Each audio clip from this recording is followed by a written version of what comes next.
When we see someone committing horrible, immoral acts, people are often surprised. But I'm surprised that people are surprised. Chimpanzees eat other monkeys. And if you believe that we are their relatives, then why shouldn't we eat other humans? People are surprised that someone commits immoral acts because they believe in the myths of our Western system of moral values. Some believe that our moral values are natural and are somehow a part of human nature. This belief is not based on any scientific data and contradicts everything we know about the history of mankind. Take, for example, the prohibition of murder. For most of our existence, people accepted killings as the norm.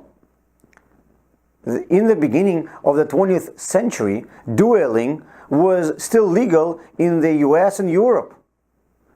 These senseless killings were a sign of honor.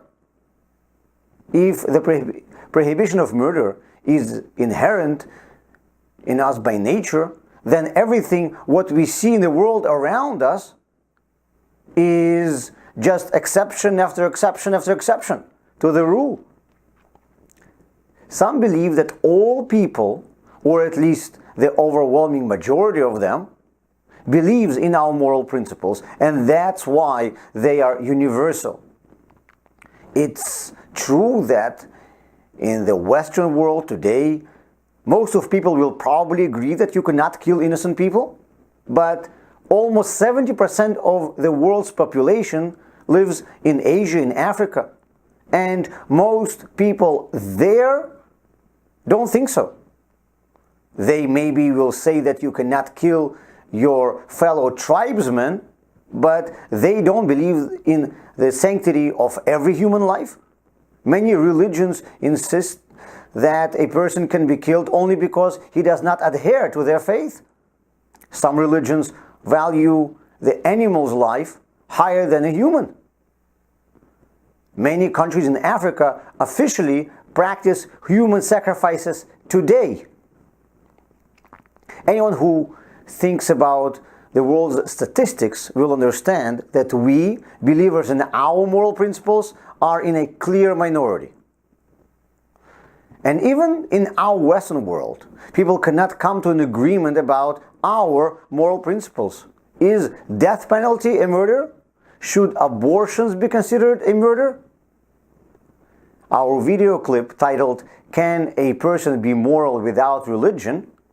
discusses this issue and demonstrates that our moral principles are not logical and cannot be proven by any scientific measure. If you missed this clip, you could see it on rabbiv.com, rabbiv.com. If you're a moral person, you will probably say that you believe that everyone should follow our moral laws. And these are the best laws for any society. And here I agree with you 100%. But I want you to understand that just like we want the whole world to follow our morals, the Muslims, for example, want the whole world to follow the Sharia law. And they believe that the Sharia is the best way to run a society. And the same is true about almost any ideology. They all want the whole world to follow them. In this, we, those who want our Western moral principles to be enforced, are not any different from most of religions of the world. And our opinion about our moral principles is just as subjective as theirs.